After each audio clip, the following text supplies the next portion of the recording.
Hey guys, welcome to this week's Finest in 5, where we take you through the latest and greatest in the property and finance world. Got a huge episode today. We're going to be taking you through some of the latest predictions where the property market is looking ahead over the next 2-3 years by 2027. Some crazy median house prices predicted there. We're going to take you through updates to the first home guarantee scheme. It's going to be easier than ever to potentially get in the market if you can get a place for the right price. And we're going to take you through where you can buy a home for under $500,000 in a major city in Australia. Simon, let's jump straight in. So interestingly, Oxford Economics has come out with their property price predictions over the next 2 to 3 years.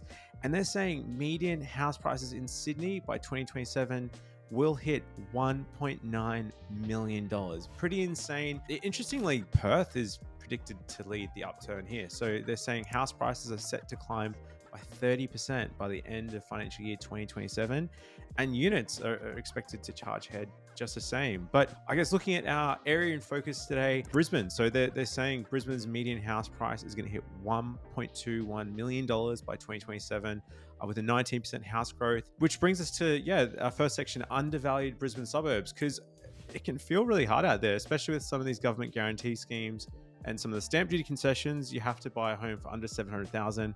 It feels like that's hard. But Simon, I think there's some good news here. A couple of suburbs that you found where it is still possible to buy for the stamp duty exemption. So you're saving $20,000, $30,000 in government taxes, and under the $700,000 home guarantee scheme to save lenders' mortgage insurance costs. Absolutely, Jayden. When people look at the Brisbane property market and they start looking at houses, you're looking at those suburbs within the 5 to 10 kilometre city radius, that inner city ring, and you start looking and you think, well, I can't afford any of these places on the home guarantee scheme or with the stamp duty. But if you look a bit further out, there are some really great opportunities to buy in some up and coming areas that have not only great to buy now, but also look like they'll probably outperform the market in general. There's a couple here that I think are worth mentioning. So there's Raceview, which is a suburb in Ipswich, and historically it's underperformed the market. It's about 5.25% annual growth over the last 10 years, which is a bit lower than some of the places closer to Brisbane,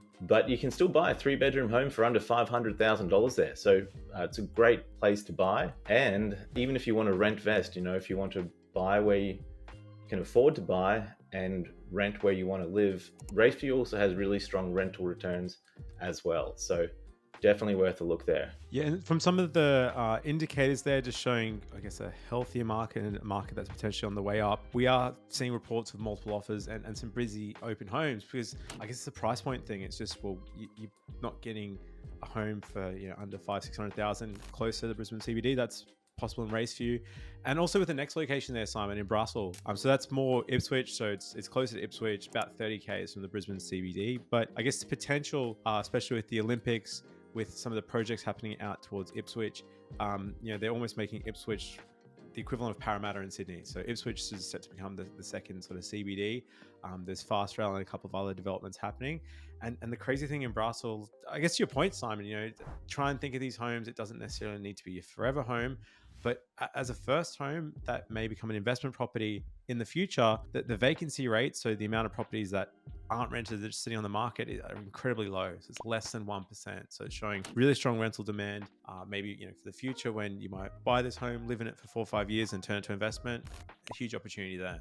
Yeah, and in that same area as well, there's Bethania, which is, it's a little closer to the CBD as the crow flies. Houses there around $550,000 to $650,000. And in this particular suburb, it's a very high owner-occupier percentage. So most of the people in the houses in that suburb, they do own and they live in those houses, which is good if you're looking to buy and live, great community aspect. And it also means as an investment, it can have some great opportunities, because if you're buying in a place that has a lot of investors already, then there's more supply on the market if you are trying to rent it out. So buying in a place where there's actually, around that 30 to 40% mark, or even a little bit lower sometimes, of owner occupiers can be a great thing as an investor as well. So definitely worth checking out Bethania. And on the subject of second CBDs or sort of satellite cities, Loganholme is also a really good opportunity to buy if you're looking to go south side rather than towards the west. So house prices there are around $600,000 to $700,000, and there's a lot of development happening in the Logan area in general, a lot of growth happening both in population, infrastructure, everything else. And it's worth seeing if that's kind of suitable. The benefit of Logan, of course, is if you want to go for a swim at the beach, it's only about 35 to 40 minutes to the Gold Coast as well. So a great middle spot in between Brisbane City and what the coasts have to offer. No, definitely. And even in Loganholme, just Springfield, there's a couple of places. It's like you said, it's almost halfway to the Gold Coast.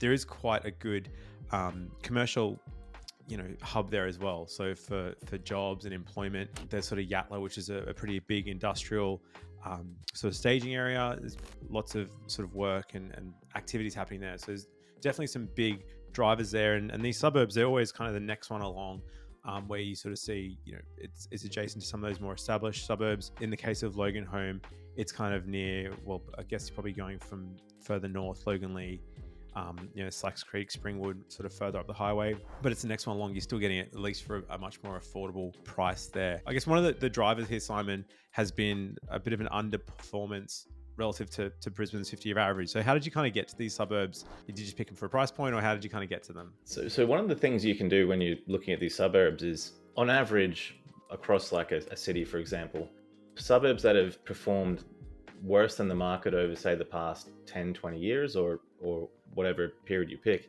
it tends to return to the average. So if there's been underperformance in an area, that means that it's almost like it's due for an uptick in prices and an uptick in growth. And it's kind of the flip side is suburbs that have outperformed the market, they'll tend to grow and grow and grow, and then reach a peak where they don't become worth the bang for your buck, and then they'll tend to average back down as well. So when you're looking for emerging suburbs and places to buy with a chance for capital growth, looking at the ones that are performing worse than the market seems a bit counterintuitive, right? Why would I buy somewhere where the growth has been low? It actually is an advantage, because it means that there's likely some reasons that it'll start to trend up again. And not every suburb, obviously, some ones have reasons why they don't grow well, but that's sort of a good starting point. And looking from there, then you start looking at infrastructure, development plans, and even just the changing in perceptions, gentrification trends, and like you said, that sort of ripple effect as people start to look for the next suburb out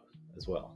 Yeah, and I guess the other thing that I've heard bandied around, it's probably a bit early, is the 2032 Olympics. So that's 8 years and counting away. Is that going to be just an instant moneymaker for all these suburbs? Like, is it just going to be like, boom, everyone in Brisbane add 20% to your property value because they're Olympics, or it's not that straightforward? If only it was that straightforward. The real benefit of the Olympics isn't necessarily in hosting the Olympics. It's about what hosting Olympics does for a city. So there's, in the short term, when they're building the infrastructure, the rental markets in those areas can increase, and price values in those areas bump up for that reason. And then in the long term, once they have built that new infrastructure, if it's managed well and if it's still useful to the city, then you'll see increased prices, because the suburbs in those areas have more to offer for buyers. So it's this kind of a double thing here. In the short term, you probably will see some growth, because if you're hiring people to build all these infrastructure, you're going to want to house them close by. But in the long term, it really is looking at, well, what areas are going to benefit the most from the changes to the city from the Olympics, and then that's kind of where the advantage is. Of course, there's also like the risk of this overdevelopment, or what they call the white elephant projects. I'm sure you've seen, Jayden, in some cities that have hosted the Olympics, 10 years later, all those new stadiums are basically almost decrepit. So that is kind of almost a risk, probably less likely to happen from the Brisbane Olympics, just purely because of the way they're approaching it. But it's something you need to factor into your decision as well. Yeah, and I think the other driver with some of the suburbs you mentioned in particular are the recent state budget in Queensland that's changed the stamp duty concessions across the state. So previously, if you're a first home buyer, you're buying your first home to live in, stamp duty was waived under 500,000. Now that's been increased from 500 to 700,000. So any homes under 700,000 for first home buyers across the state, doesn't matter if it's regional, metro, wherever, if it's in Queensland, there's no stamp duty. So like on a $700,000 purchase, you're saving almost $20,000 in government fees. So I think that's the other thing that's going to be, I guess, put pressure on some of these suburbs where like, with like sort of Brassall, or even Loganholme, you mentioned at the end there, the properties that were trading for sort of 600, 650, you would have previously paid $15,000, $20,000 in stamp duty. It means the buyers that were limited to 550 now are kind of getting pushed up to 600, 650, 700. So it's going to probably put more pressure on some of these suburbs that have underperformed in the past and bring more buyers at that price point.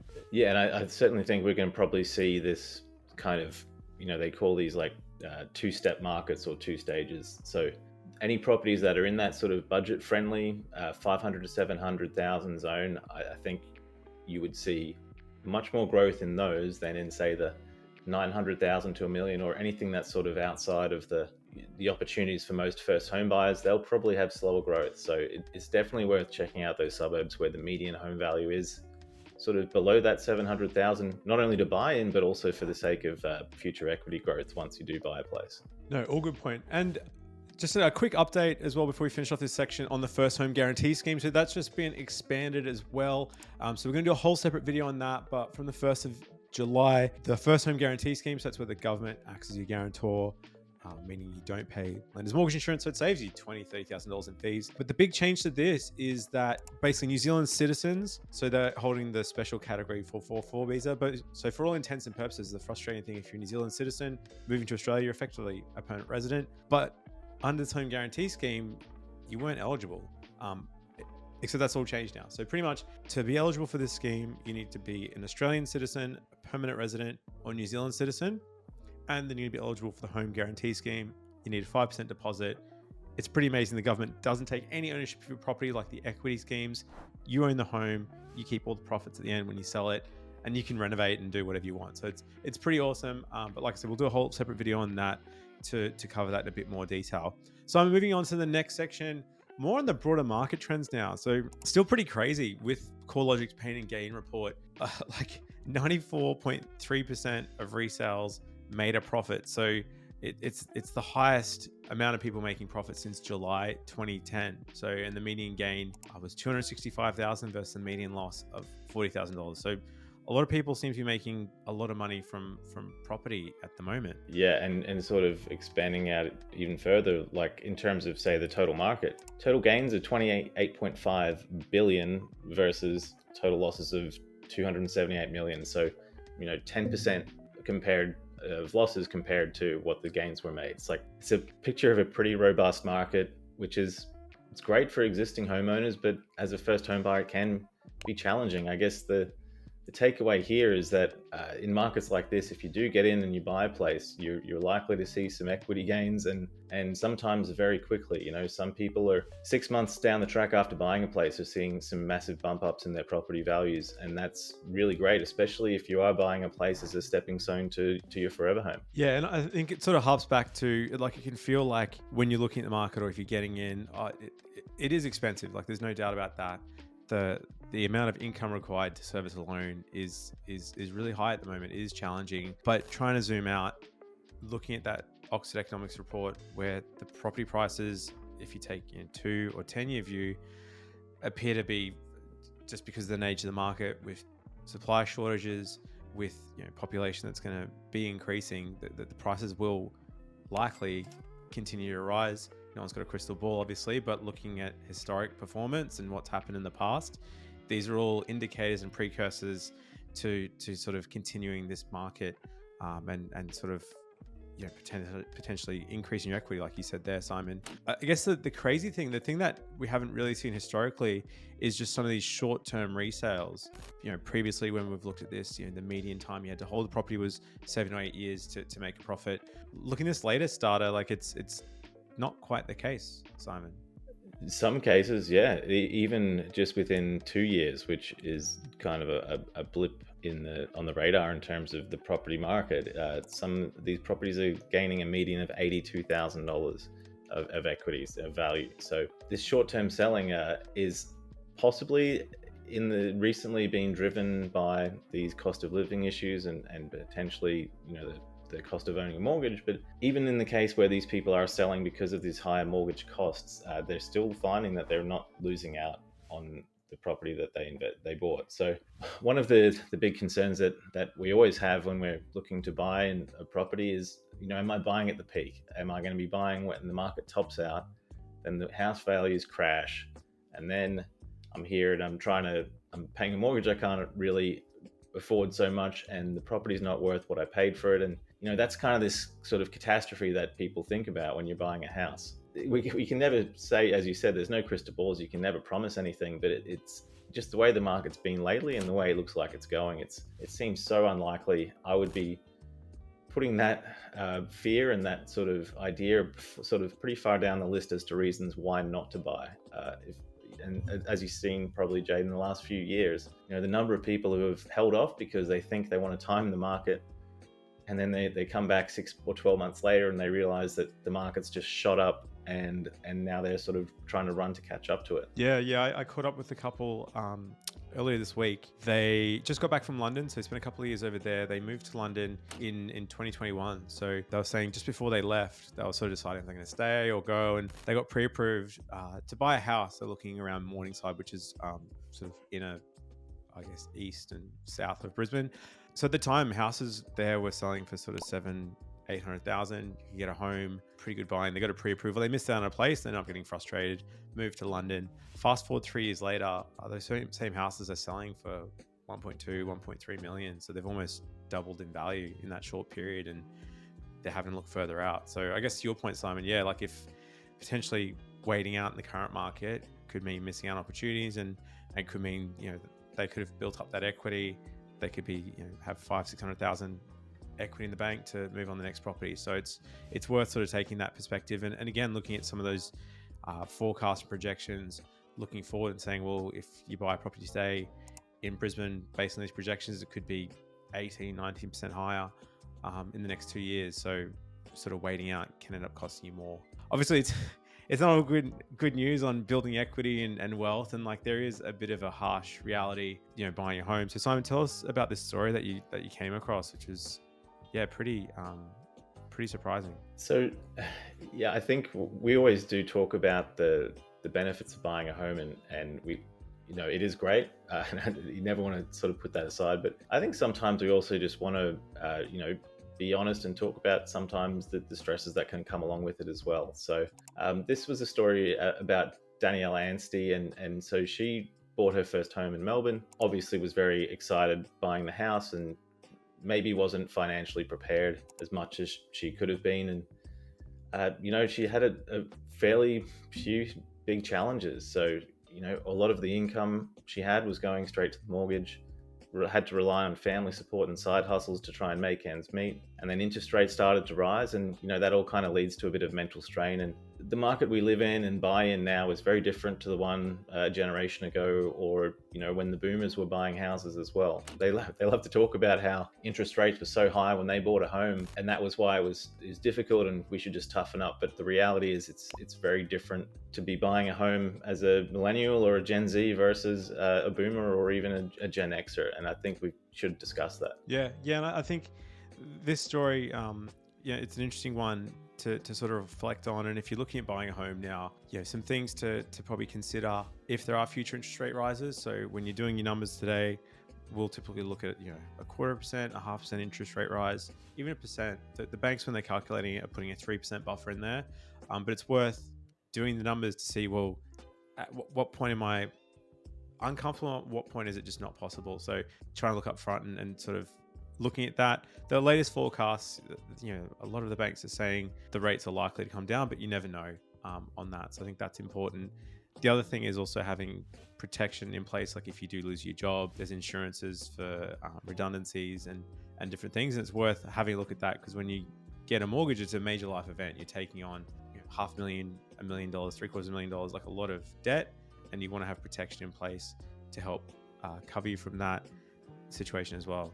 Yeah, for sure. Yeah. And I think the other aspect that's almost a good takeaway from this is, making sure that you are financially prepared. So sometimes you feel the temptation to kind of overstretch a little and buy that sort of reach house, and something that's a bit outside the border of what would you be comfortable affording. And I would say that if anything, the lesson here is maybe like looking at setting your sights to a more comfortable zone to buy in, if that's at all possible, and giving yourself some extra gaps, like you said, some room to breathe in case the interest rates change or your personal situation changes. That can really just cut off a lot of the stress to begin with. If you're putting away 40% of your income or more directly into a mortgage, you're not really having a lot of wiggle room there in case you need to change jobs or have kids or any of these other things. So, we talk about sometimes making sure that you're ready to buy a home in some of the courses that we do, and even in your book, Jayden, we talk about it. And it's really just making sure that you've kind of understand what you're getting in for, and you're prepared and you're making the right choice as well. Absolutely. And I guess just closing this one off, if you are experiencing financial hardship, it's worth knowing that the banks usually, they're willing to try and help you out there. So don't put your head in the sand. Don't feel like you're alone. Reach out to your broker or your bank, and they potentially have different programs in place, looking at interest only, extending loan terms, things that can help you through, like if you're going through just a bit of a temporary sort of bit of a blip, like issues with work or cash flow, they're there to help. So it's definitely worth considering that. Yeah, absolutely. So, brief recap here about what we've talked about. Obviously, with these major changes coming through with the stamp duty rebates and the first home guarantee, it's a great time to be buying in some of these up and coming areas around Brisbane, especially given where prices look like they're going by 2027. I think we also covered a little about these new changes to the New Zealand people.